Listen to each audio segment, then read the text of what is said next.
بیٹے نے کہا میں کروں گا. کہا تیرے باپ نے روکا ہے. کہا من ابی, کون ہے بابا؟ بابا کی ذات کیا ہے؟ کون ہے بابا؟ محمد کی شریعت سے روکنے والا. نزلت شریعہ علی محمد وما نزل شریعہ علی ابی. مجھے میرے باپ کا حوالہ دینے والوں, اگر سکہ چلے گا تو محمد الرسول اللہ کا چلے گا. شریعت, جبرائیل, وحی, قرآن اگر اترا ہے میرے بابا عمر پر نہیں اترا, رسول اللہ پہ اترا. آئیے ہم سمجھتے ہیں اہل سنت کون ہے, کیا ہے. آئیے آپ کو پہلے اہل سنت حقیق ان کے مناہج اور نکات آپ کو یاد کرواتا چلوں. سنت کے عقائد, تصورات, کتاب اللہ پر اور سنت محمد رسول اللہ پر. ہم دین کے قرآن سے, محمد کے فرمان سے صلی اللہ چیز ہمیں اللہ اور اس کے رسول کے فرمان سے نہ ملے تو ہم اس کو دین تسلیم کر سکتے, کیونکہ اللہ کے کلام سے بڑھ کر کسی کا کلام نہیں, رسول اللہ کے فرمان سے بڑھ کر کسی کا فرمان نہیں. اہل سنت کے ہاں رسول اللہ صلی اللہ علیہ وسلم کے سوا کوئی شخص معصوم نہیں, آئمہ بھی معصوم نہیں. اسی لیے اصل لیڈر ہم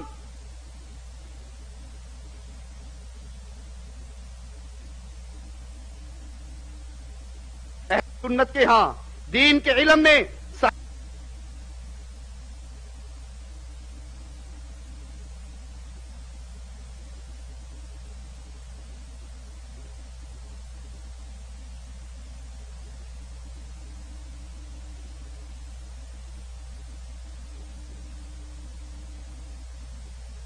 کس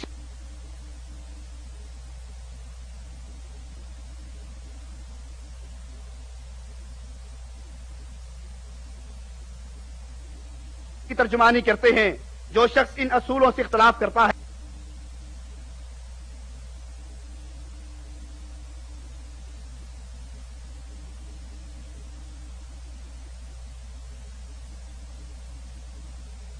نہیں دے سکتے, لیکن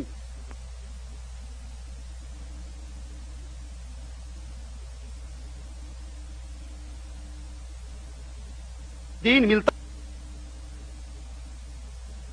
کہ اللہ جس کو چاہتا ہے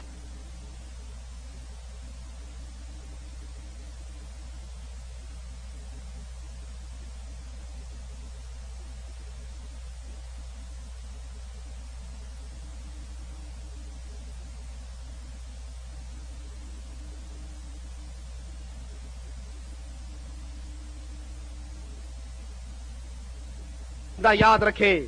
ومن اظلم ممن افترى على الله كذبا, اس سے بڑھ کر ظالم کون ہے جو اللہ پر جھوٹ باندھتا ہے. یہ اہل سنت کا چشمہ ہے, یہ اہل سنت کا منہج ہے کہ دین وہاں سے لینا ہے جہاں سے نبی کے صحابہ نے لیا. لیکن آج اپنے آپ کو اہل سنت کہلانے والے ہمارے دیوبندی بھائی, ذرا تصویر کا دوسرا رخ دیکھتے جاؤ. باتیں کڑوی ہے, خدا کے لیے معاف کر دینا, لیکن جب مریض تڑپتا ہے عقل مند ڈاکٹر وہی ہے جو آپریشن کر کے اس کا گند کو نکال دے. اگر اسی پہ مرلم رکھتے جائیں تو پھر پورا جسم کاٹنا پڑتا ہے. سنیں, اللہ اکبر. ابدال میں سے ایک شخص نے خضر علیہ السلام سے دریافت کیا کہ ولی کو دیکھا؟ وہ خضر جو بیچارے اپنے وقتوں پہ چلے گئے, اپنے وقتوں پہ فوت ہو کر اللہ کے پاس جا چکے, لیکن ان کا خضر آج بھی زندہ ہے. ارے بھائی, اگر وہ نبی کے دور تک بھی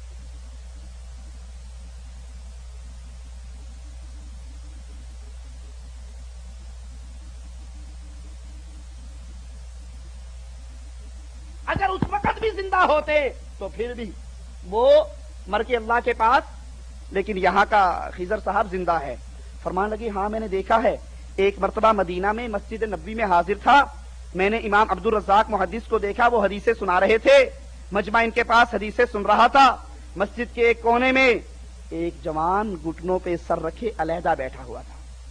ادھر مولانا حدیث بیان کر رہے, محدث لوگ حدیثیں سن رہے, نبی کے فرمان سن رہے. ایک صاحب نے ہوا گھٹنوں پہ سر رکھا ہوا, میں اس کے پاس گیا اور میں نے کہا تم دیکھتے نہیں مجمع رسول اللہ سنتے؟ جواب کیا دیا نہ سر کو اٹھایا نہ نظریں ملائی، اور جواب میں کیا کہتا ہے کہ یہاں جو حدیثیں سن رہے ہیں، توجہ چاہوں گا ایک لمحے کے لیے، جو یہاں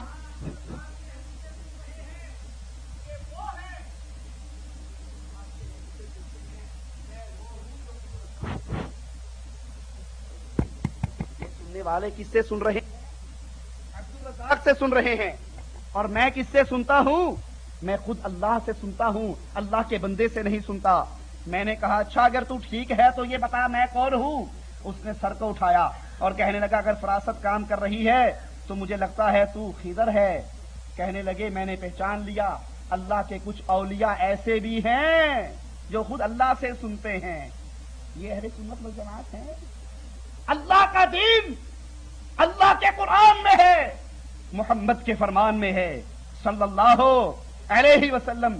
کبھی نبی کے کسی صحابی نے یہ کہا چھوڑو نبی سے کیا سننی، میری اللہ سے ڈائریکٹ لو لگی ہے، میں اللہ سے سنتا ہوں؟ یہ عقیدہ صحابہ کے عقیدے کے خلاف، نبی کے عقیدے کے خلاف، شریعت محمد کے خلاف ہے صلی اللہ علیہ وسلم۔ اور یہ عقیدہ موجود ہے فضائل حج صفحہ 940، فیضی کتب خانہ لاہور سے یہ پرنٹ ہوئی ہے۔ اس سے آگے چلیں، اس سے آگے شاہ ولی اللہ صاحب لکھتے ہیں اگر سچ پوچھتے ہو تو میں قرآن مجید کا بلا واسطہ ایسے ہی شاگرد ہوں جیسے حضرت محمد رسول اللہ کا اویس ہوں۔ میں ڈائریکٹ اللہ سے سن رہا ہوں، قرآن اللہ سے پڑھتا ہوں۔ پھر کتاب لکھتے ہیں در ثمین، اس میں 40 حدیثیں وہ نقل کرتے ہیں جو حضرت نے خود اللہ کے رسول سے ڈائریکٹ سنی تھی۔ اور اس میں سے ایک حدیث سنا دوں آپ کو بھی۔ کہنے لگے اللہ کے رسول آئے، پوچھا کیا حال ہے؟ میں نے کہا آقا بڑا بخار چڑھا ہوا ہے۔ کہا اچھا، داڑھی کے 2 بال پھاڑے اور کہا یہ اپنے پاس رکھ لو۔ صبح کو آنکھ کھلی، بخار بھی نہیں تھا اور نبی کے 2 بال میرے ہاتھ میں تھے۔ رسول اللہ صلی اللہ علیہ وسلم انڈیا میں آ کے بال بانٹتے پھر رہے ہیں۔ یہ کشمیر میں جو حضرت بل کا دربار ہے میرے خیال شاہ ولی اللہ وہیں پر دفن کر کے آیا ہوگا۔ یہ اللہ کے رسول کے ڈائریکٹ ملاقاتیں۔ آگے چلو، مولانا ذکریہ صاحب، ان کے مرید صوفی اقبال، وہ نبی صلی اللہ علیہ وسلم سے اب ڈائریکٹ چینل پہ انٹرنیٹ آ گیا نا بھائی، انٹرنیٹ آ گیا، ترقی ہوگی۔ چھوڑو راویوں کو، حدیثوں کو اور اس چکروں کو، لمبے لمبے چکروں کو، فلاں سے سنی فلاں سے سنی، اب قبر سے ڈائریکٹ رابطے ہو رہی ہیں۔ کہا 4 رجب 1398 ہجری جمعہ کو میں نبی صلی اللہ علیہ وسلم کے پاس گیا، یہ بیان کرنے والے ہمارے عبدالحفیظ مکی صاحب، اور کہا نبی نے مجھے کہا زندہ ہے، قرآن رکھو اس کے سر پہ پوچھو۔ کہتا ہے کہ ذکریہ کی خدمت کرتے رہنا، ذکریہ کی خدمت کرنا محمد کی خدمت کرنے کے برابر ہے۔ انا للہ و انا الیہ راجعون۔ پھر کہتا ہے سفر 1400 ہجری، آج دوپہر نبی صلی اللہ علیہ وسلم مدرسہ علوم شریعہ کے کمرے میں تشریف لائے۔ مسلمانوں، تمہارا نبی اب قبر میں نہیں ہے۔ کبھی وہ کراچی طاہر القادری کے پاس پہنچے ہوئے ہوتے ہیں، کبھی ملتان میں سلیم پادری کے پاس پہنچے ہوئے ہوتے ہیں، کبھی وہ دارالعلوم میں اردو سیکھنے کے لیے جاتے ہیں، کبھی وہ حضرت ذکریہ کے پاس فضائل حج سننے آتے ہیں۔ اور آج یہ دارالعلوم کے علوم شریعہ کے کمرے میں پہنچے، حضرت شیخ کی قیام گاہ میں۔ پوچھا حضور آپ کیسے آئے؟ کہا اس کو نماز پڑھانے آیا ہوں۔ ذکریہ کو بے نماز تھا کیا؟ وہ خود نماز نہیں پڑھ سکتا، نبی ڈنڈے سے نماز پڑھاتا ہے اس کو۔ ارے اللہ کے بندو، نبی ذکریہ کو نماز پڑھانے دارالعلوم پہنچے۔ جب عمر کو تلواریں لگ رہی تھی نبی باہر کیوں نہ نکلا؟ جب عثمان 40 دن سے پیاسا تھا نبی باہر کیوں نہ نکلا؟ جب عائشہ اور علی کی جنگیں ہوئی رضوان اللہ علیہم اجمعین نبی باہر کیوں نہ نکلے؟ علی معاویہ کی جنگیں ہوئی، حسن شہید ہوئے، حسین شہید ہوئے، نبی باہر کیوں نہ نکلے؟